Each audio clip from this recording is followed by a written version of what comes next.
Rian, terduga tersangka penipuan, ditangkap unit reskrim Polsek Seberang Ulus 1 Palembang setelah korban seorang penjaga toko handphone melapor ke polisi. Menurut laporan, Rian awalnya datang ke toko dan berpura-pura mengisi dompet digitalnya. Korban kemudian mentransfer uang ke dompet digital Rian. Namun setelah beberapa kali transfer, Rian tidak kunjung memberikan uangnya. Merasa tertipu, korban melapor ke polisi dengan kerugian mencapai 7 juta rupiah.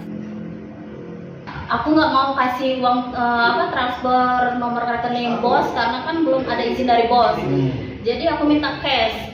Itu berbelit, dia bilangnya tunggu kawan, tunggu ini. Nah, pas aku tanya, kakak kesini sama siapa? Dia bilang sama teman-temannya lagi ambil uang di ATM OP. Dan motor yang dipakainya itu dia bilang awalnya motor temennya. Tapi dia ke kontak kami sendiri, nggak sama teman. Itu ya? Iya. Berarti total kerugian berapa? 7.700.000. Top up pulsa ya? OVO. ya? Iya. Kini Rian terancam hukuman lebih dari 2 tahun penjara karena perbuatannya. Yuri Kiswanto, Kompas TV, Palembang, Sumatera Selatan.